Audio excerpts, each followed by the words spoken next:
Hi guys, welcome back to the podcast. If you're new here, my name is Sade, the storyteller, and yeah, welcome, y'all, welcome. Today, firstly, I wanted to share my thoughts on Baddies Caribbean. What episode is this? We watched episode 1 and 2. So it came out yesterday, it's Baddies Caribbean. If people are not watching, if you are watching or you haven't watched it yet, I'm sorry if I'm spoiling it for you. But this has to be the last season. I'm sorry. Because yesterday got me mad annoyed. There's no sort of context, like, I don't know, there's no plot. The new people, I just feel like it's not making sense why there's so many girls. You guys are just fighting off the bat. I saw, what's her name? Meatball and Gretchen. Listen, excuse the English, the British accent. Yeah? But Gretchen, I think that's her name. Okay, cool. She should never said the N word. Fine, fair enough. But all this fighting, the rah is too much. It's not making sense. That's the thing about the title as well. It doesn't even make any sense. Like, you lots want to call yourself baddies, but last time I checked, a bad bitch. They ain't fighting off the bat. Every single episode, you lots are fighting. And plus, you need to deep some of their ages as well. Like Natalie, I searched up her age on famous birthdays. She is turning 40 this year in December. Let it sink in. I thought Tommy was around her age and Jocelyn, but Jocelyn's 37 and Tommy's 36. I'm like, cool, Tommy, you still young or whatever, but you're still a grown woman. Natalie, you're 40. Cool, you was on BGC. Yeah, BGC, yeah, cool. Like, if you're gonna do baddies, make it like BGC. That's what people want.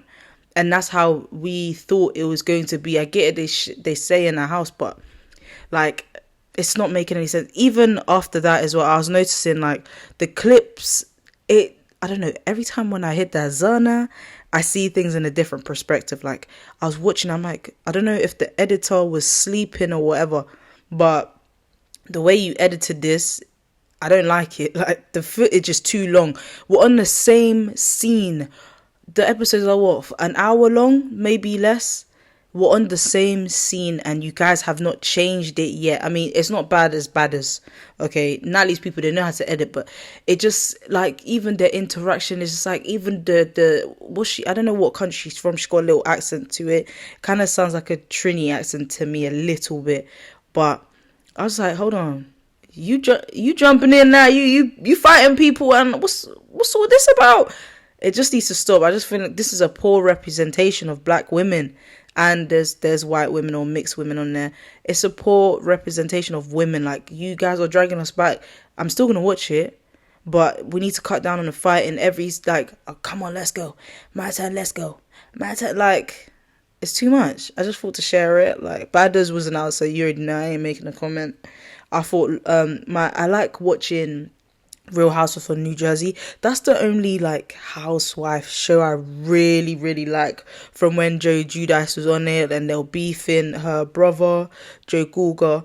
Mate, I like it. But now, just don't drag it out, yeah. But I'll talk about that on another episode. But on this pod session, I want to call it a session, is I'm going to be talking about how to deal with social anxiety. Because I feel like it's not talked about enough, and the way people treat it, or when someone tells them, I have social anxiety, that I feel like it's kind of downplayed a little bit. So I thought, why not share my experience, give you guys some tips to, I guess, not overcome it, but how to like deal with it. But first, not a lot of people may know what social anxiety means, so I'm going to give you guys a definition. So it's a fear of social anxiety is like meeting or speaking to people, like social events, avoiding eye contact, low self-esteem, stuff like that. Like, you get so anxious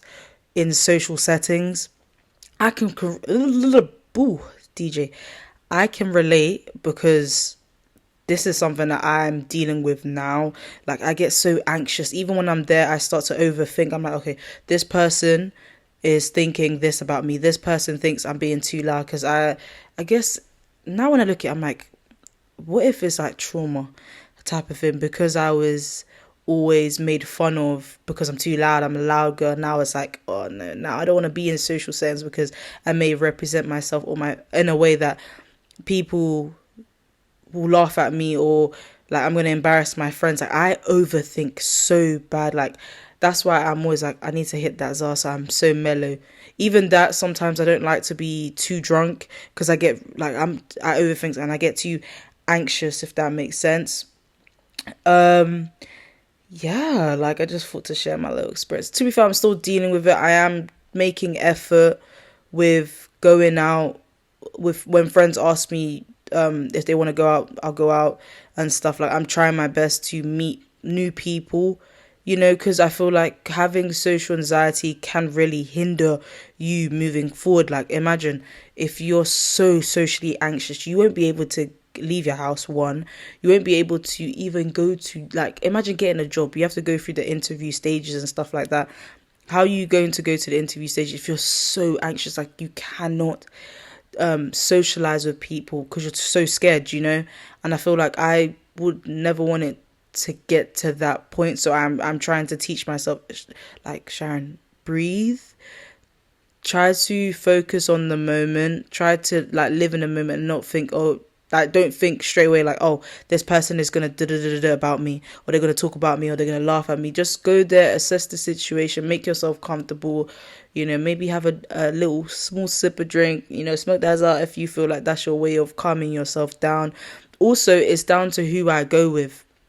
I have I call my cousin my comfort blanket, stuff like that. But I really think my boyfriend is my comfort blanket and stuff. I feel like it really comes down to who you go out with. Like if you have a friend that that's gonna make you feel so comfortable, or they know like you're socially anxious, they can look after you in a way. Because I feel like people are like, oh no, it's fine, don't worry. I'm like, no, guys, I need me, like, Sharon, you okay? Like that's what I like that my cousin did. That, Sharon, you okay? She was making sure I was good. I'm like, yeah, I'm fine, and that's good as well. Like having someone that can reassure you and just make sure you're good, you're having a good time, like you feel comfortable enough. Like if you're ready, because I was ready to go. Like when I went to some party with my cousin, I was like, okay, let's go. Like I've been there long enough. We came there from 7 to nearly 11. I was like, yeah, it's time to go now. Like I stayed a long while, so it's good to know your, like, set a boundary, or just know your time limit. If you feel like, okay, I've socialized enough to the point where, okay, I'm starting to feel a little bit overstimulated or a little bit overwhelmed, then know when it's time to exit. And never make and don't allow people to make you feel like, oh, you need to stay longer, or why are you leaving for, oh, you're Debbie Downer, you're party people. No, do not let people make you feel like that, make you feel like, oh, you're the one who's ruining it. Mate, think about yourself. If you feel like you're overstimulated, if you feel like you're done and go. If that means you have to go by yourself and get Uber by yourself, or drive off by yourself, or however you came, that's fine. It shows what type of person you came with, Google says there's ways of relieving social anxiety. I wrote some down. It said get enough sleep. And to be honest with you, I feel like sleep is a hit or miss, because I don't really think sleep affects social anxiety. But hey, Google's right. It says learn stress reduction, reaching out to people with whom you feel comfortable with,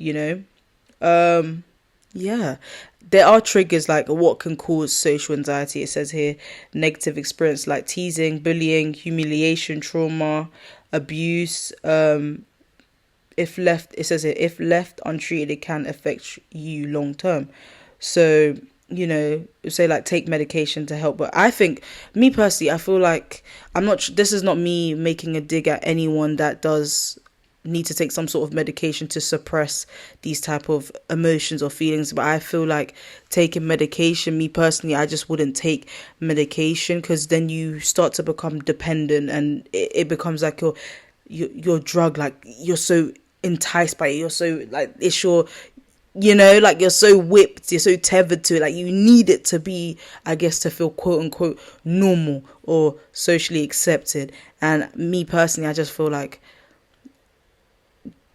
no, I don't think you need to take that. I feel like there is coping mechanisms that you can do. You can easily go on Google and search up different ways to cope, listen to different like positive affirmations to make you feel wooser, or read some books to help you as well. I just feel like there's me personally, what I do is I kind of have to pep talk, give myself a pep talk. Sometimes I have my boyfriend to tell me, you're gonna be fine, it's okay, because I talk to him throughout the day anyway, so I guess that kind of eases my mind, the fact that he's communicating with me and making sure I'm okay before the event. Even when I'm at the event, I just, it's really hard to explain being socially anxious and the things that lead to being socially anxious, if that makes sense.